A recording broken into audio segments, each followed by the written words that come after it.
Hello friends, एक बार फिर से आप सभी का स्वागत है मेरे यूट्यूब चैनल पे। आज एक बहुत इंपॉर्टेंट टॉपिक हम लोग डिस्कस करने वाले हैं इस वीडियो में।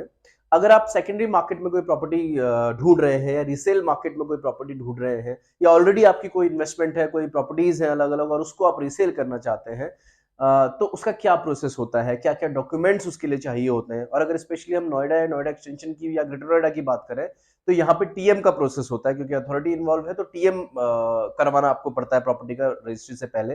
तो उसका क्या प्रोसेस है, क्या क्या डॉक्यूमेंट्स चाहिए होते हैं टीएम करवाने के लिए और क्या उसके चार्जेस हैं, अथॉरिटी क्या चार्ज उससे लेती है, तो ये सब चीज हम आज के वीडियो में डिस्कस करने वाले हैं। क्योंकि ये सारा वो प्रोसेस है जिसके थ्रू, जिसके होने के बाद ही आप अपने फ्लैट की रजिस्ट्री करवा सकते हैं, अगर आप उसको कोई रीसेल प्रॉपर्टी में फ्लैट परचेज या अलग अदर कमर्शियल प्रॉपर्टीज परचेज कर रहे हैं। तो काफी इंपॉर्टेंट रहने वाली है आज की वीडियो, तो इसको अंत तक आप जरूर देखिए। आगे बढ़ने से पहले एक छोटी सी अपील आपके लिए है, अगर आपने अभी तक मेरा चैनल सब्सक्राइब नहीं किया है तो प्लीज उसे सब्सक्राइब जरूर कर लीजिए, सो दैट ये वीडियो ज्यादा से ज्यादा लोगों तक पहुंच पाए, और साथ ही साथ वीडियो को लाइक जरूर कर दीजिए। तो चलिए आगे बढ़ते हैं वीडियो में। देखिए, जब भी कोई आप प्रॉपर्टी परचेज कर रहे होते हैं, स्पेशली अगर सेकेंडरी मार्केट या रीसेल में कोई प्रॉपर्टी परचेज कर रहे होते हैं, तो बहुत इंपॉर्टेंट है आपके लिए कि आपको बेसिक जानकारी रहे। बहुत टेक्निकल जानकारी नहीं भी हो तो बेसिक जानकारी आपके पास होनी चाहिए कि क्या क्या डॉक्यूमेंट्स लगते हैं और किस तरीके से पूरा प्रोसेस फॉलो किया जाता है और कितना टाइम इस प्रोसेस में लगता है। क्योंकि यहाँ पे आप एक थर्ड पार्टी से डील कर रहे होते हैं, जिससे आप खरीद रहे होते हैं या जिसको आप अपनी प्रॉपर्टी बेच रहे होते हैं। तो ये बहुत इंपॉर्टेंट है कि डॉक्यूमेंटेशन आपको पूरी तरीके से पता हो। आप यूजुअली किसी कंसल्टेंट के थ्रू ही काम करवाते हैं, जनरली उनको आइडिया होता है, बट स्टिल आपके पास भी नॉलेज पूरी होनी चाहिए कि किस किस तरीके से आपका प्रोसेस धीरे धीरे बढ़ता है। स्पेशली अगर हम नोएडा या नोएडा एक्सटेंशन या ग्रेटर नोएडा की मार्केट की बात करें, क्योंकि यहाँ पे क्या है कि जो पूरी प्रॉपर्टीज हैं, ज्यादातर प्रॉपर्टीज लीज होल्ड है, फ्री होल्ड नहीं है। तो लीज होल्ड मतलब ये है कि उसमें जो एक्चुअल ओनरशिप है वो अथॉरिटी की होती है, क्योंकि अथॉरिटी ने जो लैंड्स हैं वो डेवलपर्स को 90 साल की लीज पे दी हुई होती है। तो अथॉरिटी एक्चुअल ओनर होती है। आप जो भी है या बिल्डर जो भी है वो या तो लीज पे होगी या आपको उसने सब लीज करा होगा, जिसको हम रजिस्ट्री बोलते हैं आसान भाषा में। तो बिल्डर भी इन्वॉल्व रहता है, अथॉरिटी भी इन्वॉल्व रहती है। तो ये बहुत जरूरी है आपको कि आपको सारे डॉक्यूमेंटेशन का पूरा प्रोसेस पता हो। सबसे पहले मैं एक बात आपको ये जरूर बताना चाहूंगा कि जैसे जब रीसेल होती है वो दो तरीके से होती है या दो तरीके की आपकी प्रॉपर्टीज होती है। अगर आपने कोई प्रॉपर्टी बिल्डर से खरीदी है डायरेक्ट, तो दो केसेस होंगे, या तो वो प्रॉपर्टी की आपकी रजिस्ट्री हो गई होगी, सब लीज डीड हो गई होगी अथॉरिटी के साथ। सेकंड होता है कि आपने खरीदा है लेकिन अभी तक आपने रजिस्ट्री नहीं करवाई है या सब लीज डीड नहीं करवाई है। तो दोनों ही प्रॉपर्टीज में प्रोसेस अलग अलग होता है। अगर मैं जल्दी से बताऊं, अगर आपकी रजिस्ट्री नहीं हुई है या सब लीज डीड नहीं हुई है, तो इनिशियली बिल्डर से ट्रांसफर आपको करवाना पड़ता है। मतलब बिल्डर बेसिकली ट्रांसफर चार्ज लेता है, कुछ भी जो उसके चार्जेस होते हैं, अलग अलग बिल्डर्स के चार्जेस अलग अलग है। तो बिल्डर से आप ट्रांसफर इंटरनल करवाते हो पहले, तो जो एग्रीमेंट आपके नाम पे है वो आपके सेलर के नाम पे हो जाता है। वो पूरा प्रोसेस बिल्डर के साथ आप करते हो और आपको एक फ्रेश एग्रीमेंट बनता है, जिसको बिल्डर बाय एग्रीमेंट हम बोलते हैं। उस एग्रीमेंट के बेसिस पे बाकी रजिस्ट्री का प्रोसेस शुरू हो जाता है। अगर आपकी रजिस्ट्री हो गई होती है अथॉरिटी में, सब लीज डीड आपके नाम पे है, तो उसको ट्रांसफर करने का प्रोसेस अलग है, उसके लिए टीएम की जरूरत होती है।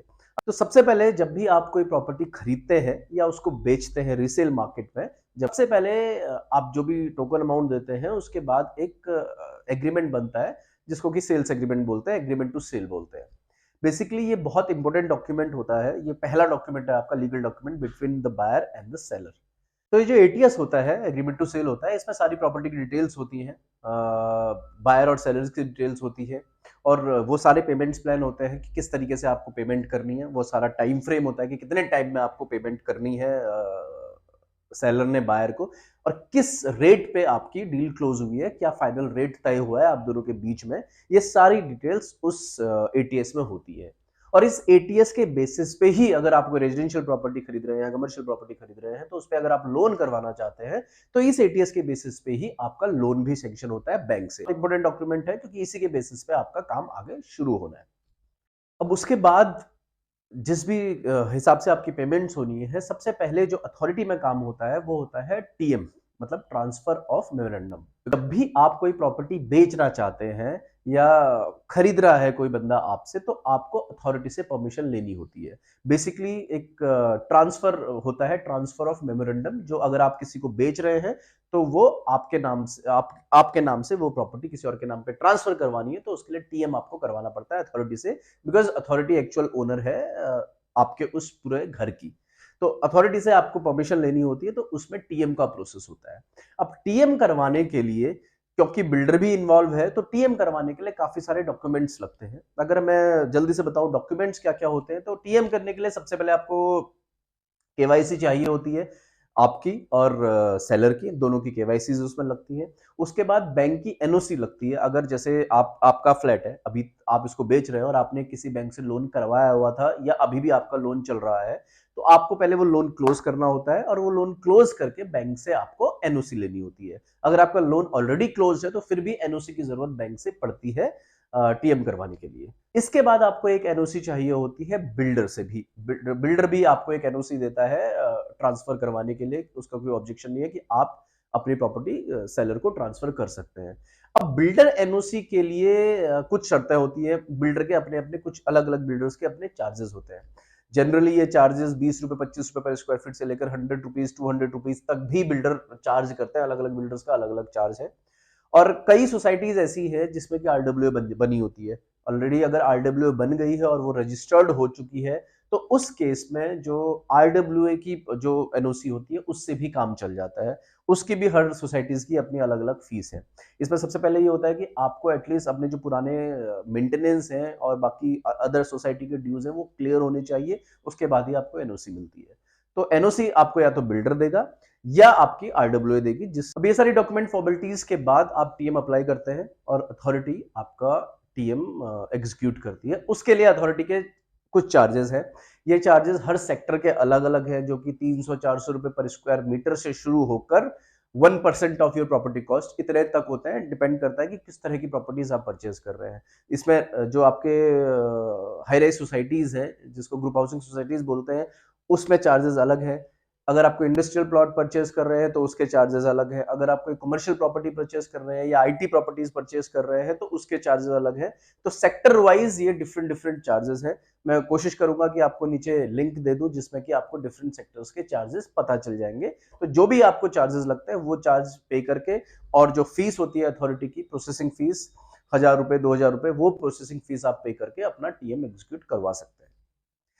एक बार आपका टीएम एग्जीक्यूट हो गया, उसके बाद आप रजिस्ट्री के लिए अप्लाई करते हैं और आपके नाम से वो फ्लैट दूसरे के नाम पे उसकी रजिस्ट्री हो जाती है। तो ये पूरा प्रोसेस है। इस प्रोसेस को करने के लिए आपको 2 से 3 महीने लग सकते हैं, डिपेंडिंग अपॉन कि आप पेमेंट किस तरीके से करते हैं। अब यहाँ पे एक सवाल ये भी आता है कि आखिर ये सारे जितने भी चार्जेस है, चाहे एनओसी के चार्ज हो या टीएम के चार्जेस हो, ये पे कौन करेगा? बायर पे करेगा या सेलर पे करेगा? ये भी एक इंपॉर्टेंट क्वेश्चन है। तो एक जनरल प्रैक्टिस जो मार्केट की वो है कि जो बिल्डर की एनओसी होती है उसका जो चार्ज होता है वो पे करता है आपका सेलर, जो प्रॉपर्टी बेच रहा होता है। और जो अथॉरिटी के चार्जेस हैं, यानी अथॉरिटी का जो टीएम चार्जेस है या रजिस्ट्री में जो भी खर्चे आते हैं, वो सारे पे करता है सेलर। ये एक जनरल प्रैक्टिस है मार्केट की।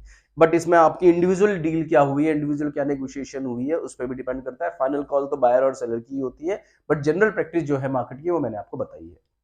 सो ये था आज का वीडियो। आई होप ये वीडियो आपको पसंद आया होगा। मुझे कमेंट बॉक्स में जरूर लिखिए अगर आपको वीडियो पसंद आया है, या आपकी कोई क्वेरी है या इससे रिलेटेड आप कुछ और भी चीजें जानना चाहते हैं, कोई और डिटेल जानना चाहते हैं, तो मुझे कमेंट बॉक्स में लिख के आप भेज सकते हैं। मैं कोशिश करूंगा कि उनका जल्द से जल्द आपको रिप्लाई करूं। आपको ये वीडियो पसंद आई है तो इसे शेयर और लाइक जरूर कर दीजिए, और साथ ही साथ मेरे चैनल को सब्सक्राइब कर दीजिए, सो दैट इस तरह की वीडियोस आपको फ्यूचर में मिलते रहे। तो फिर मिलते हैं नेक्स्ट वीक एक नए वीडियो के साथ। तब तक आप सभी अपना ख्याल रखिए। Thank you very much.